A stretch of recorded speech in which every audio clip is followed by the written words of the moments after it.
Hey, beautiful souls. Welcome to Signals and Standards with Suzie, the show where we decode mixed messages, raise the bar, and serve up real talk with a side of empowerment. I'm your host, Suzie, your go-to for truth bombs, clarity, and the kind of tough love that gets you unstuck and back in the driver's seat of your life. Together, let's turn those signals into action.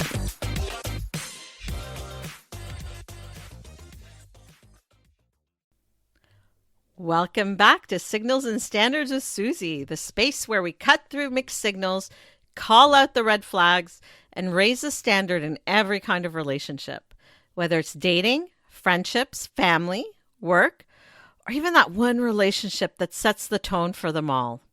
The one with yourself. I'm Suzie, your empowerment coach and guide, here to remind you that you weren't born to keep everyone else comfortable. You were born to live fully as you. And today, we're tackling a habit that quietly drains more of your energy than you realize. People pleasing. Let's be honest. Most of us have been there, saying yes when every part of us wants to say no. Biting our tongue to keep the peace, apologizing for things that aren't even ours to own. It feels like we're avoiding conflict, but in reality, that peace comes at a cost of our self-worth. People-pleasing disguises itself as kindness, but when it's driven by fear of rejection, it's not kindness at all. It's self-abandonment, and that's where the detox comes in. Today, we're going deep. Why we fall into people-pleasing patterns, the hidden costs of staying small, how to detox from the habits that keep you stuck, and how to reclaim your voice with strength and grace without blowing up your relationships in the process. So, if you've been shrinking yourself to stay liked, this is your invitation to rise up. Grab your favorite drink, get comfortable, and let's start this detox together. Because one honest no could be the most powerful yes you've ever given yourself. So let's get started.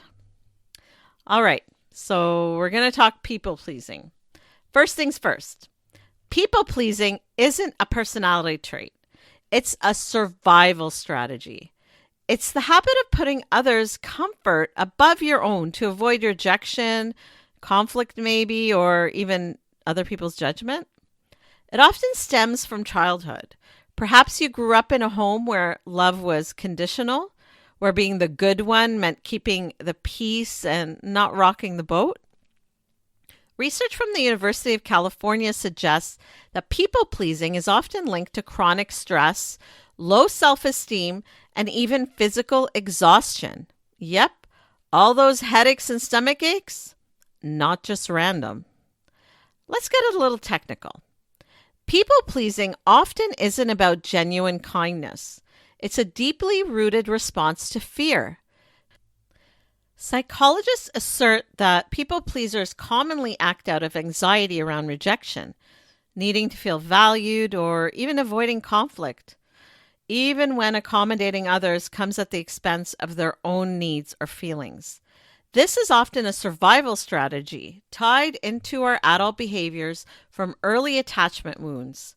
When you override your own voice to keep someone comfortable, you may just be protecting a younger version of yourself, that inner child who learned that love and acceptance came with conditions. Deep, I know, but stay with me. Breaking out of this pattern isn't a fast fix. It takes self-awareness and effort. Studies have shown that the psychological weight of overgiving leads to chronic stress, anxiety, resentment, and inauthentic living. And when people-pleasing becomes a trauma response, it's doing emotional gymnastics to avoid conflict or preserve physical, mental, or even emotional safety. I have often reminded people, you can't build a healthy relationship, romantic or otherwise, on the foundation of self-silence, self-sacrifice, and self-shrinking. Recognizing that this behavior is a call for safety and not a character fault is the first step towards self-compassion and change. So what do we do with this awareness? Psychologists advise replacing that default yes with a self-honoring boundary, starting small and basing actions on self-respect and not on guilt.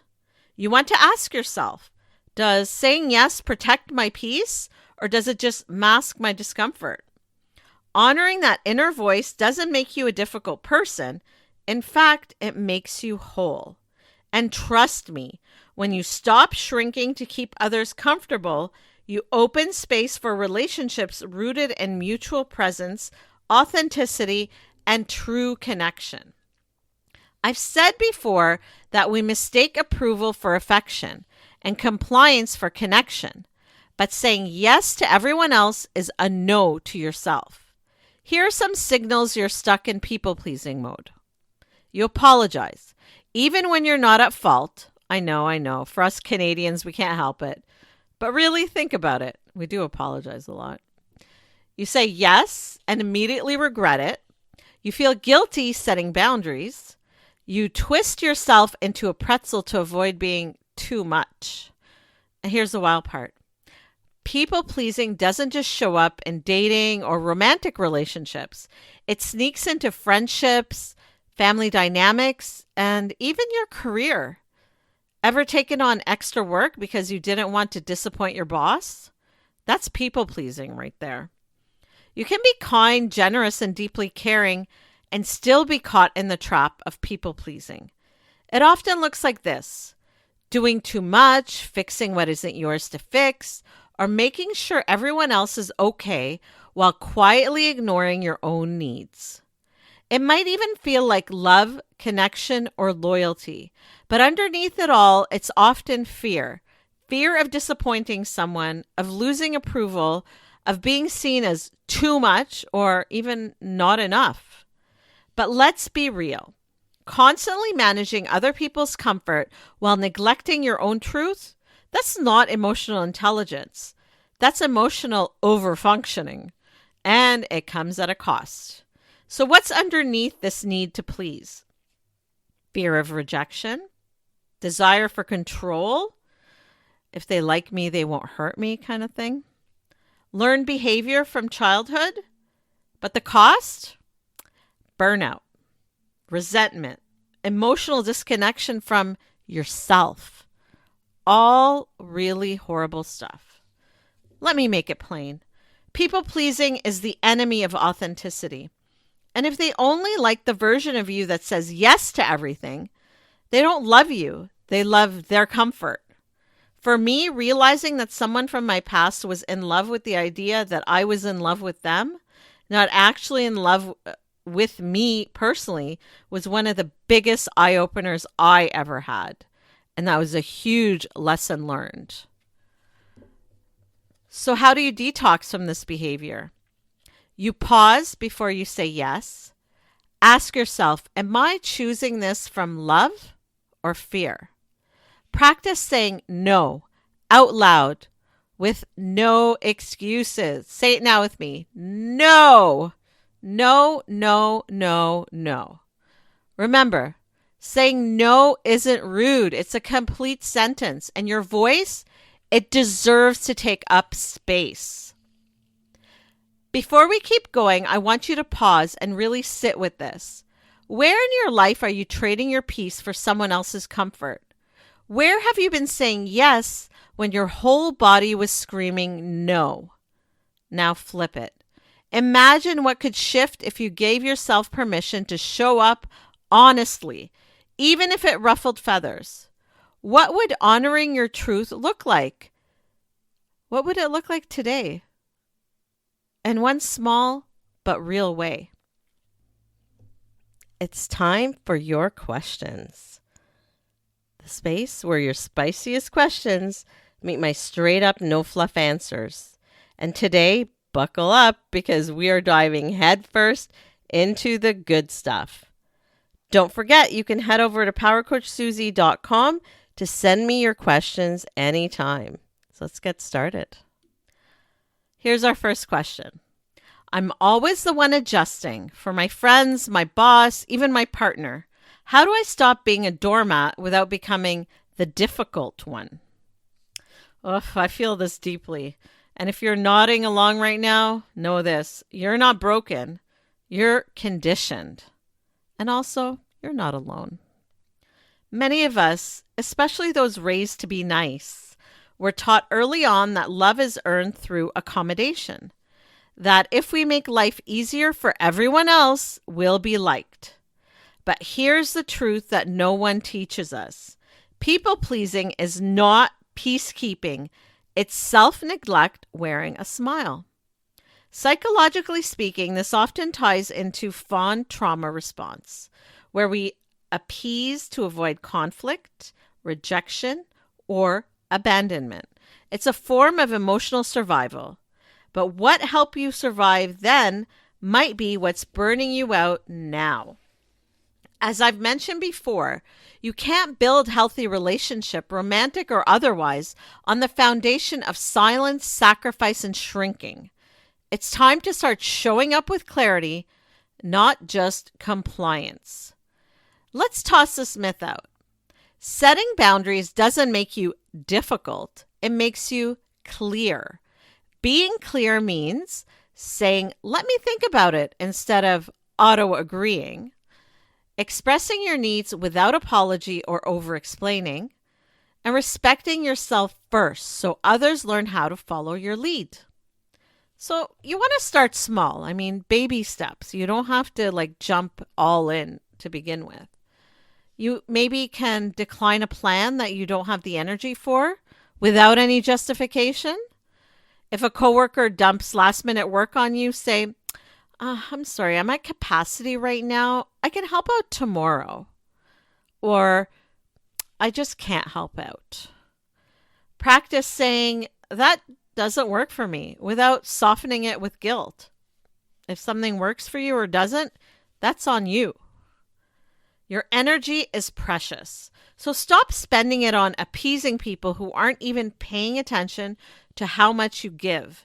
Remember, the people who benefit from your lack of boundaries are usually the loudest when you set them. Let them be loud.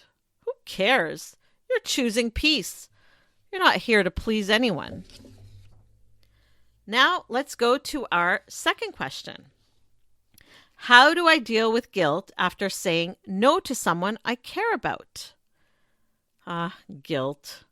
The people pleaser's drug of choice. I say that with love because I've been there too. Here's what psychology tells us. Guilt is an emotion that often arises not from doing something wrong, but from doing something unfamiliar. Especially if you've always been the one to say yes, to show up, to keep the peace. Saying no feels jarring, even cruel.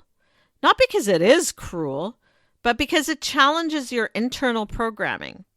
I once wrote that saying no doesn't make you selfish, it makes you self-aware. You cannot build a life on yes that comes from fear. Instead of letting guilt take the wheel, try this reframe. This discomfort I feel, it's not proof that I'm bad. It's proof that I am growing. When we people please, we often confuse guilt with wrongdoing. But in reality, that twinge in your chest is your nervous system learning a new pattern. Boundaries without apology. Here's the thing.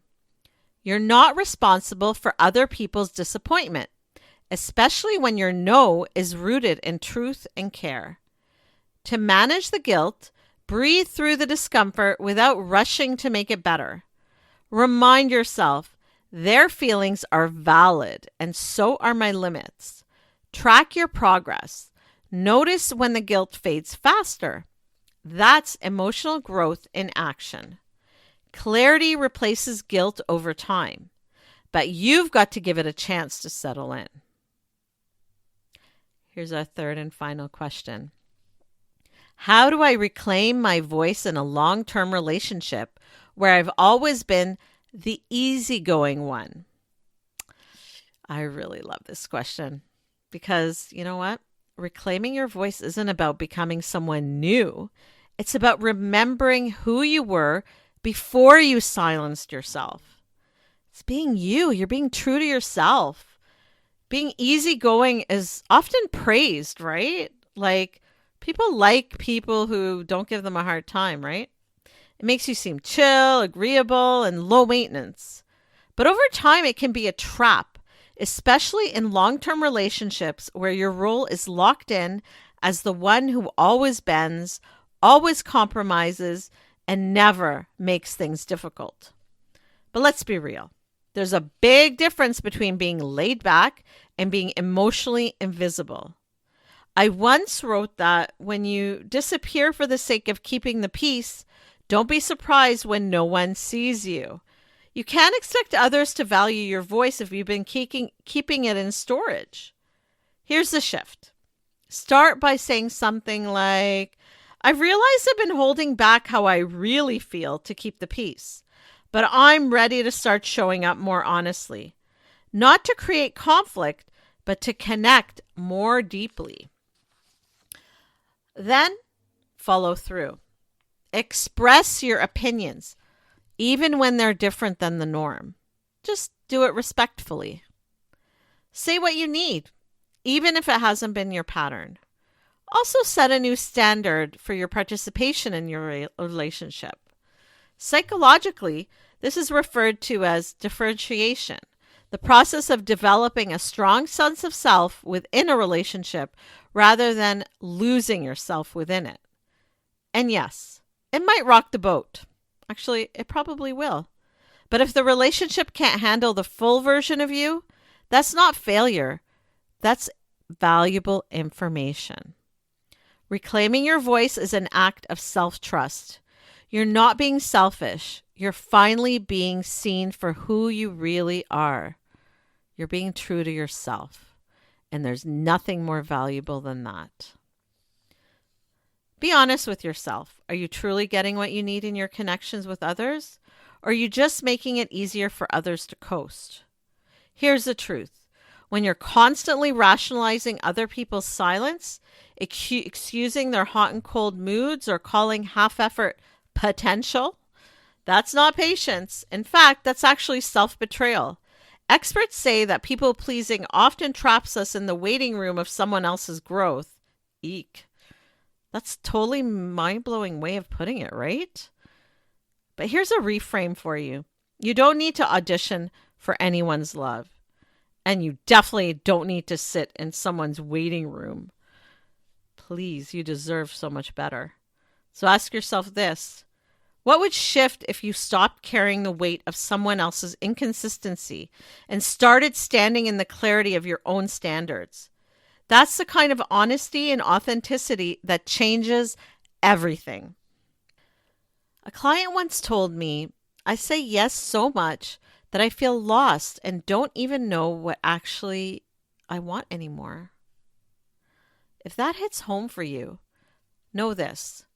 It's real and you're not alone. When you're in the habit of putting everyone else's needs first, your own voice slowly fades into the background.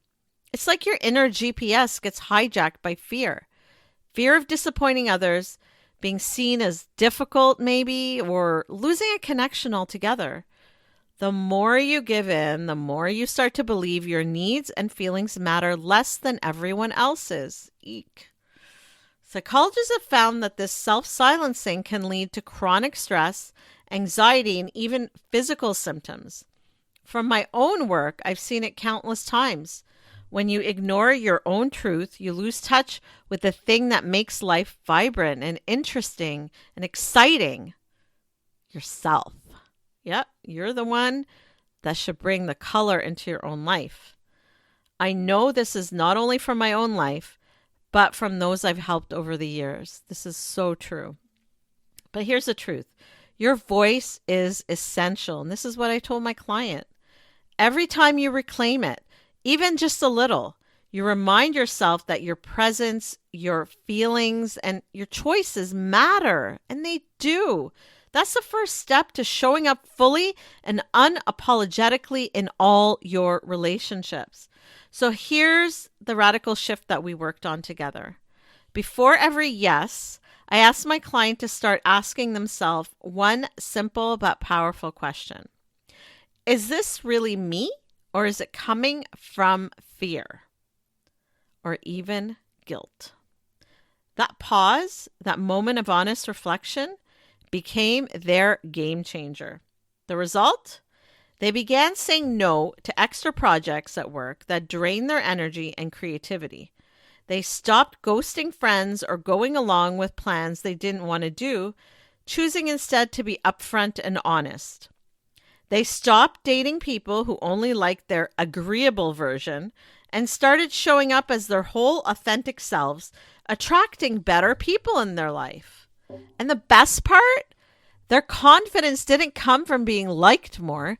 It came from liking themselves more and being more authentic, from validating themselves.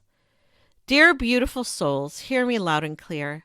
You can be kind and also be clear. You can care about others and also have boundaries. You can say no and still be deeply loved. In fact, the more you use your voice, the more you lean into your truth, the more you attract people who actually want to hear it. You'll be a magnet to the right people. That, my friends, will be your big mic drop moment. Let's take a moment for a gentle but powerful reflection. Your clarity check-in. Think of one relationship, romantic, platonic, or professional, where you've been biting your tongue, keeping the peace, or ignoring what's really happening. Ask yourself honestly, am I honoring my truth here, or quietly abandoning it to make someone else comfortable? There's a big difference between emotional intelligence and emotional self-sacrifice. It often comes down to one question. Are you choosing genuine connection or simply avoiding conflict? Now choose one empowered move this week. Speak your truth even if your voice shakes a little bit. That's okay. Set a boundary without over-explaining yourself. You don't need to make an excuse to anybody. Release what's been weighing you down, not in anger, but with peace and clarity. And all this can be respectful. It doesn't have to be rude. You can do everything in a kind and respectful way. But by keeping your own truth, you can do this in a way that's more true to and authentic to yourself. Remember, emotional intelligence isn't about managing other people's reactions. It's about managing how you show up. That kind of growth is real power. Let this episode serve as a reminder that reclaiming your voice, setting boundaries, and honoring yourself is the path to deeper connection, clarity, and lasting peace in every relationship. So, listen, it's time to stop shrinking your truth for someone else's comfort. People-pleasing is not love. It's self-sacrifice and self-silencing. And you, my friend, were not born to be silent. Here's your affirmation of the week. Say it loud, say it proud. I don't need permission to take up space. I release guilt, reclaim my voice, and I lead with truth. Again, I don't need permission to take up space. I release guilt, reclaim my voice, and I lead with truth. One more time from your chest. I don't need permission to take up space. I release guilt, reclaim my voice, and I lead with truth. That's a wrap for today's episode, beautiful souls. As you step into your week, carry this with you. Every choice you make to honor your truth, speak your voice, and respect your own boundaries adds up to real, lasting empowerment. Next week, we're diving into another empowering topic, one designed to give you practical tools and insights you can use not just today, but throughout your week, and even in the bigger picture of your life. So get ready to show up for yourself in ways that matter, because the growth you create now sets the stage for everything that comes next. Until next time. For daily inspiration and practical advice, find me on social media at Power Coach Suzie. Got questions or ideas for the show? Head to powercoachsuzie.com where you can connect with me, explore the blog, or learn more about what I do. This is Suzie signing off. Until next time, keep reading the signals and never, ever lower your standards.